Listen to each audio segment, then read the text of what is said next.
मैं सुगंधी सिंह एक महाशिवरात्रि पर्व पर फागुन महीने के एक छोटा सा शिव का कथा देने जा रही हूँ। आप सबों को अच्छा लगे तो लाइक एंड सब्सक्राइब करना ना भूलिएगा। हर हर महादेव। एक सेठ और एक सेठानी थे और एक गौरा एक गौरैया थी। सेठ सेठानी का कोई संतान नहीं था और गौरा गौरैया सबसे ऊंचा बिल्डिंग सेठ सेठानी का था। उस बिल्डिंग पर गौरा और गौरैया प्रतिदिन आया करता था, लेकिन इतनी मलीज टाइप के सेठ और सेठानी थे जो एक दाना भी अपने छप्पर पर नहीं डालते थे, आंगन में नहीं डालते थे ताकि गौरा और गौरैया दाना चुन सके। फिर भी राज दरबार में गौरा और गौरैया प्रतिदिन आया करती थी। एक दिन सेठानी का मन में सद्भावना उत्पन्न हो गया। अपने सेठ से बोलने लगी कि इतनी संसार में हमारा धन दौलत मान मर्यादा सब कुछ भरा हुआ है, न किसी को दान में देते हैं, न हमको संतान है, ना किसी का शादी ब्याह कराते हैं, ना अच्छे कर्म में लगाते हैं। हम लोग दोनों के बाद में कौन भोगेगा हमारा धन। बहुत उदास होकर के दोनों रोने लगे। गौरा गौरैया बड़ा ध्यान से बात को सुन रहे थे, लेकिन चिड़िया जो होती है वो सबकी दिमाग में अपने बात को रखती है, परंतु चिड़िया की आवाज कोई नहीं पहचान पाता है। ये क्या सोच रही है, क्या बोल रही है और कितना इसका सोचन शक्ति है। तब चिड़िया अपने हस्बैंड को बोली, अच्छे से आप अपने बच्चों को लालन पालन करिए, हम उड़ान भर करके हम आते हैं इस सेठ और सेठानी के लिए। गौरैया ने उड़ान भरी और कई दिन उड़ान भरते भरते भरते कैलाश पर्वत पर पहुंच गई, जहाँ की हमारे शिव और पार्वती जी महाशिवरात्रि का दिन बैठे हुए थे। जब चिड़िया पहुंची तब पार्वती माँ बोली, बोलो चिड़िया क्यों आई हो। जा करके पार्वती के पैर पकड़ ली। पार्वती ने वो हाथ में लिया और बोला, बोलो चिड़िया तुम क्यों आई हो। चिड़िया ने बोली, ये आप तो सब कुछ देने वाले, धन संपत्ति मान मर्यादा पुत्र भी देने वाले हैं।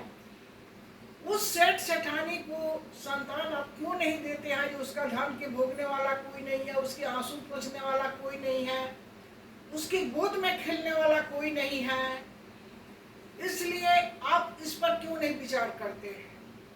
आप तो अंतर्यामी हैं। तब पार्वती बोली, महादेव, देवों का देव महादेव आप है और अवघड़ दानी आप है, महादानी है, महाकल्याणी है।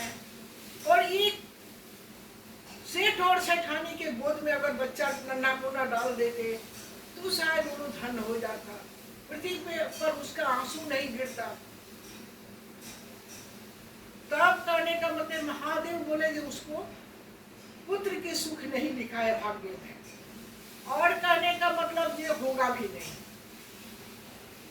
पार्वती बोली कि आप होनी को अनहोनी कर दिखा देते हैं और अनहोनी को होनी कर दिखा देते हैं कर्म के ऊपर।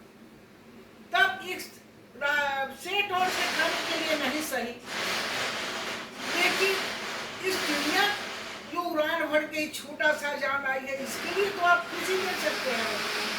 तब महादेव बोले कि ठीक है, आप जब बोलती हो तो सेठ के घर में नन्हा मुन्ना संतान जन्म लेगा,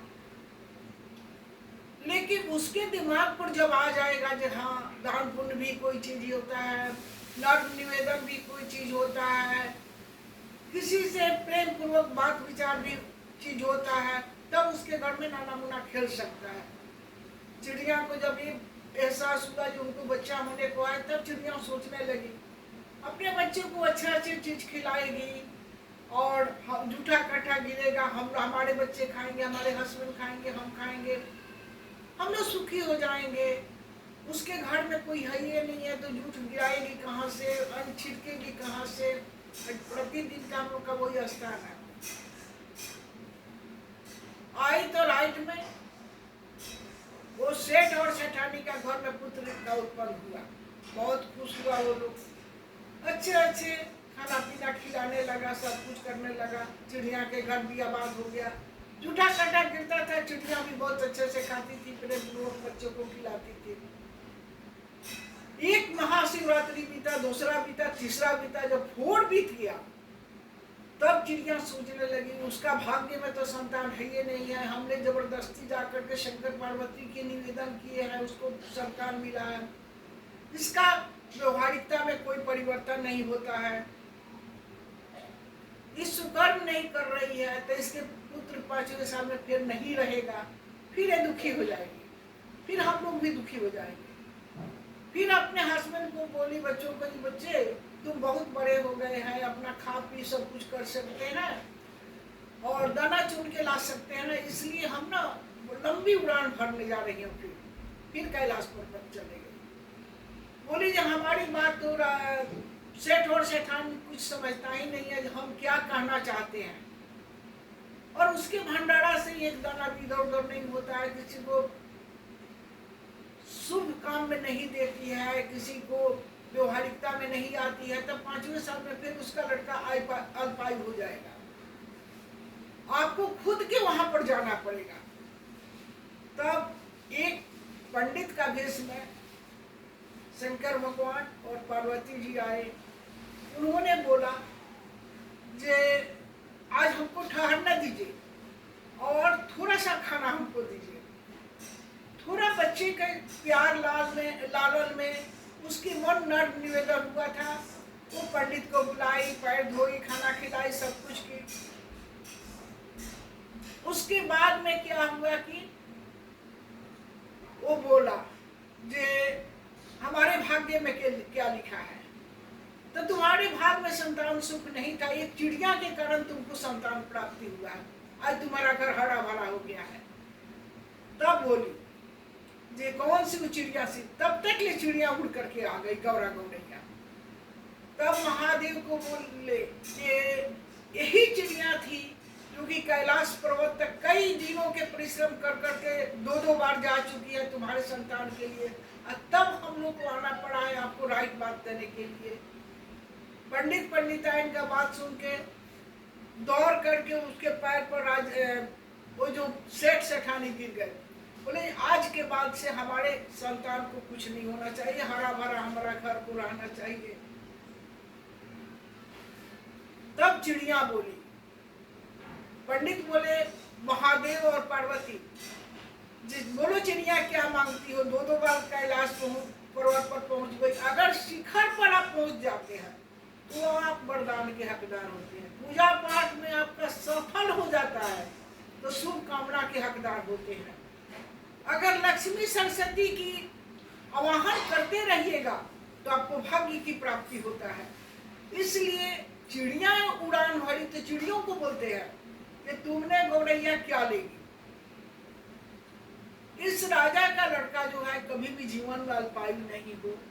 और इस क्षेत्र में जब आप दोनों आए हैं तो आज के बाद वहां से जाना नहीं चाहिए और यहीं पर आप लोग निवास करिए, रात भर रहे हैं तो इसका मतलब कि आज आप लोग यहाँ पर निवास करिए और हर कदम पर यहाँ का लोग का कल्याण करिए। बिना संतान के कोई नहीं रहे, बिना अन्न के कोई नहीं रहे, बिना धन के कोई नहीं रहे।